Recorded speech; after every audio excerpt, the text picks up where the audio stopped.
हमारा आपसे केवल इतना निवेदन, इस पूरे श्रोता भाई बहनों से केवल इतना सा निवेदन है कि जिस भूमि को, जिस मकान को, जिस जमीन को, जिस जायदाद को आप बनाना चाहते हैं, जिस प्लाट को आप निर्मित करना चाहते हैं, कई कई घर ऐसे किराए के मकान में रहते थे तो अच्छे रहते थे, जब से घर बनाया प्रवेश करा तब से रो रहे हैं। 25 बार वास्तु शास्त्री वालों को बुला लिया, उसने यहाँ से सीढ़ी तोड़ दो, यहाँ से बना दो, यहाँ बाथरूम तोड़ दो, यहाँ से बना दो, ये पीछे से रास्ता कर दो, यहाँ से बना दो। ईमानदारी से कहना, पहले के समय में क्या वास्तु शास्त्री होते थे? नहीं। घर के बुजुर्ग कहते थे यहाँ कमरा बना दे बेटा, बेटा कमरा बना देता, यहाँ रसोई घर बना दे बेटा। घर के बुजुर्ग कहते थे वहां कमरा बनता था, घर के बुजुर्ग कहते थे वहां पर भोजन बनता था। उसके बाद भी उनके घर में शांति होती थी, फिर भी उनके घर में समृद्धि होती थी, लक्ष्मी की कोई कमी नहीं होती थी। कमाते कम थे पर ऐश की जिंदगी जीते थे, सुखमय जीवन जीते थे। आज के जमाने में बेटा कमा रहा, बहू कमा रही, पोता कमा रहा, पोती कमा रही, दादा कमा रहा, सारा घर कमा रहा है, उसके बाद भी सुख और समृद्धि और शांति नहीं है, उसके बाद भी आनंद की अनुभूति नहीं है, उसके बाद भी हमेशा रोना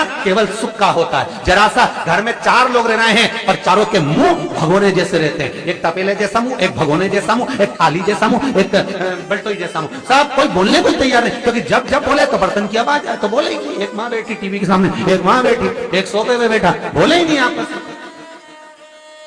वो सुख गया का महाराज।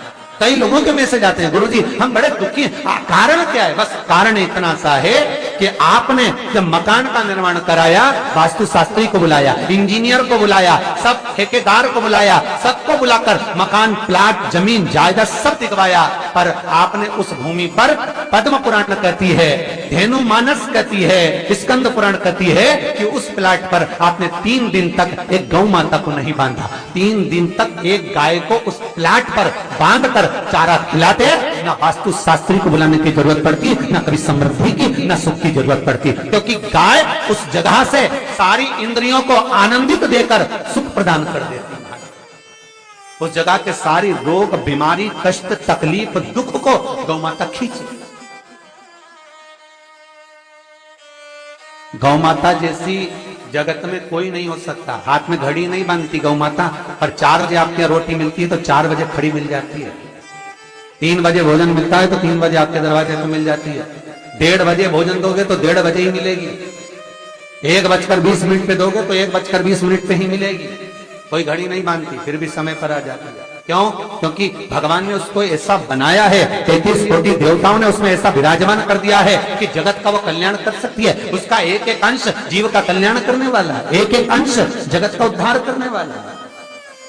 पर हम ये आज के युग में हम उसको भूल गए। आज के युग में हम ये सोचते हैं कि वास्तु शास्त्री को बुलाने, वो ये बता दे, हमने ये फ्लैट बनाया, हमने ये मकान बनाया, इसकी छत कैसी, इसका कमरा कैसा, वो बता देगा, सब कुछ बता देगा। उसके बाद भी लोगों को क्या सुख नहीं, उसके बाद सब्सक्राइब करें हमारा चैनल पाँच। फिर चलो तो चलो, किसी बाबा जोगी क्या बोल रहे हैं, वैसा घूम घूम के बताता हमारे हर एक वीडियो से, और उसके यहाँ जाकर पूछ लिया, बताओ बाबा जी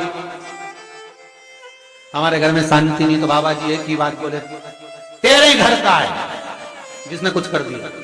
अब इसको याद आया 15 दिन पहले मेरी जेठानी से लड़ाई हुई थी, उसी ने कुछ करा होगा। अब बताओ बाबा जी ने आपस में ऐसा बीज बो दिया कि घर और जुड़ा हुआ था तो टूट गया। कोई बाबा जोगी सन्यासी तपस्वी साधक उपासक कभी नहीं कहता कि घर का है।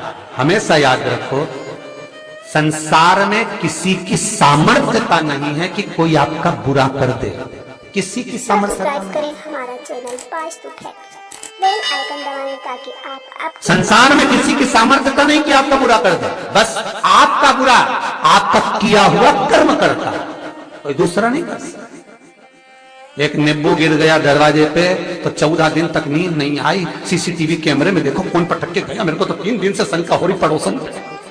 अब बताओ, जब कैमरे में देख लिया तब मालूम पड़ा बेचारा साइकिल वाला सब्जी लेके जा रहा था उसके घर पे और नींबू पॉलीथीन से टपक गया। तब सुकून मिला कि ये नींबू, तब सोई आराम से कि पड़ोसन ने कुछ नहीं किया। ना जाने किसने क्या विद्या कर दी, ना जाने कौन ने कौन सा टोना मार दिया। केवल एक दीवार ऐसी होती है जहां पर हनुमान जी का चित्र लगाया जाए।